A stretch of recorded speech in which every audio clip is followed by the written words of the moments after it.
लुधियाना के सुनील और उसकी बीवी रीटा एक अच्छे और संपन्न परिवार से ताल्लुक रखते थे। एक दिन रीटा की भाभी उसके घर आती है।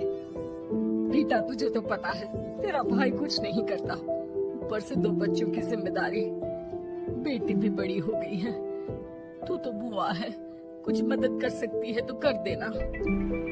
कहाँ पैसे हैं भाभी, बस समझ लो किसी तरह हम लोग भी दिन काट रहे हैं। 2 ही तो कार है और मेरी बेटी भी बड़ी हो रही है। अब उसके लिए कार लेनी है तो 10 लाख का खर्चा तो लग ही जाएगा। तभी वहाँ सुनील आ जाता है। अरे शशि, क्या है, तू हमेशा पैसों के लिए परेशान क्यों रहती है? वैसे क्या जरूरत थी बेटी की शादी इतने बड़े घर में तय करने की? अरे पैसे नहीं थे तो ऐसे ही कर देती कहीं शादी। इतने बड़े होटल में क्यों कर रही है शादी? लेकिन यहाँ तो मामला शादी का है, डेट तय है। दरअसल तेरे भतीजे के पीएफ के पैसे आने हैं, पर उसमें देर हो रही है। जैसे ही पैसे आ जाएंगे मैं तेरे अकाउंट में डलवा दूंगी।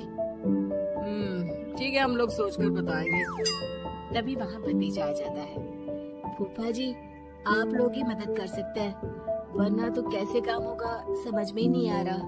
मैं वादा करता हूँ जैसे ही पैसे आ जाएंगे मैं आप लोगों को वापस कर दूंगा। हाँ भाई, ठीक है।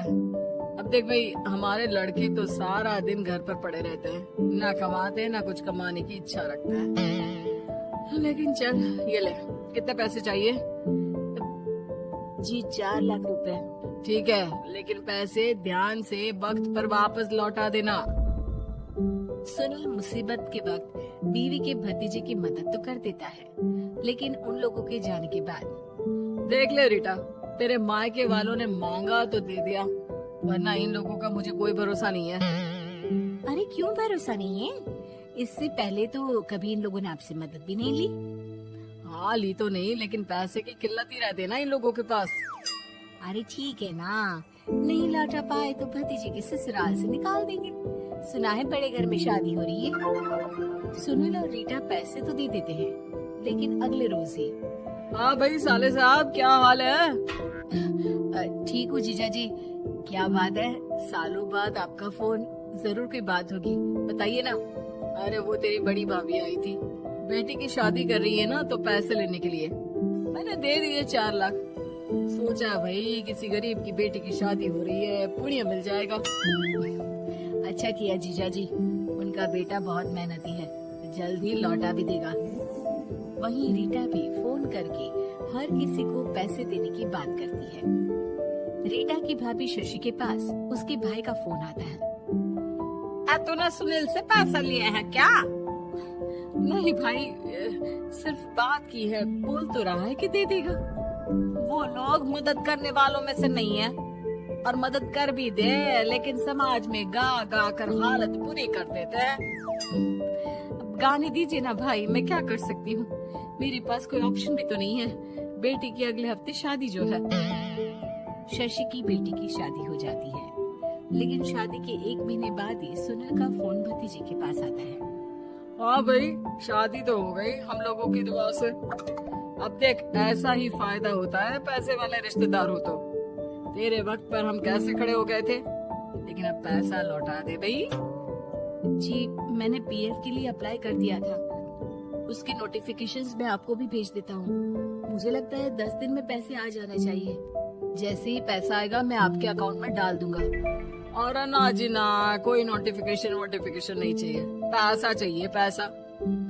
ठीक है अंकल, बस 10 दिन का समय दे दीजिए।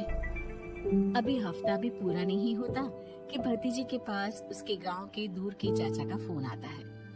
अरे बेटा, क्या बात है, सुनील के कोई पैसे ले रखे हैं तो दे क्यों नहीं देता? हाँ चाचा जी, बात तो हुई थी, 10 दिन का वक्त मांगा है, उम्मीद है हो ही जाएगा। अरे फोन कर रहा है, रोज बता रहा था कि बेटी की शादी में मदद की थी। अब क्या है ना, भले ही शादी 10 दिन रोक देते, लेकिन सुनील से मदद नहीं लेनी चाहिए थी। याद है ना, मधु की मदद करके कितना बदनाम कर दिया था उसने पूरे घर को सोसाइटी में। हाँ चाचा जी, मैं भी यही सोच रहा था कि उन लोगों से मदद नहीं लेनी चाहिए थी। कई लोगों के फोन आ चुके हैं। वही रीटा अपनी भाभी को फोन कर देती है। क्या है भाभी, कब पैसे लौटाओगी? पता है ना ये कितना बोल रहे थे तुम्हारे बोलने पर मैंने पैसे दिए हैं। भाभी अब तो आपके बेटे की कार बेच दो और हम लोगों के पैसे दे दो। अरे लेकिन रीटा, बात तो 3 महीने की हुई थी ना, अभी तो 2 महीने भी नहीं हुए पैसा लिए, थोड़ा तो सब्र करो। नहीं नहीं भाभी, वैसे मेरा बेटा टिक्कू आ रहा है आप लोगों के घर रहने के लिए, उसको अच्छे से खिलाना पिलाना, समझी? भाभी को समझ में नहीं आता कि वो क्या करे। वो बेटे से बात करती है। अरे माँ, इन लोगों से मदद लेकर सच में बहुत बड़ी गलती कर दी। मुझे खुद समझ में नहीं आता कि कैसे इन लोगों के पैसे जल्द से जल्द दे दो। तभी डोरबेल बजती है और रीटा का बेटा टिक्कू घर में आता है। आओ बेटा, मामी के घर पहली बार आए हो रहने। आप पापा बोल रहे थे कि आप लोग पैसे का ब्याज तो दे नहीं पाओगे, तो तब तक मैं यहीं रह लूं। और हाँ, मैं एसी के बिना नहीं सो पाता। आप लोग अपना देख लेना और पैसे जल्दी लौटा देना, क्योंकि मैं थोड़ा जल्दी जाना चाहता हूँ। रीटा का फोन शशि के पास आता है। भाभी, पैसे कब तक दोगे? बेटे की विदाई के बाद शशि के घर का माहौल बिल्कुल बदल जाता है। वो हर वक्त बेटे से उसके पीएफ के पैसे पूछती, और पीएफ यानी कि सरकारी काम। आजकल में पूरा 1 महीना और बीत जाता है। भाभी, मैं और ये अमेरिका जा रहे हैं, घूमने के लिए पैसों की बहुत जरूरत है। रीटा, मैं पूरी कोशिश कर रही हूँ कि जल्द से जल्द पैसे का इंतजाम कर दूं, लेकिन पक्का नहीं बोल सकती। तभी सुनील का फोन भतीजे के पास आता है। देख माना, 3 महीने की बात हुई थी पैसे लौटाने के लिए, लेकिन अभी मुझे पैसों की काफी जरूरत है। मैं अमेरिका जा रहा हूँ, तो पैसे मैंने किसी से ब्याज में पकड़ लिए हैं। तू हर महीने 4 लाख का 20,000 ब्याज डाल देना मेरे अकाउंट में।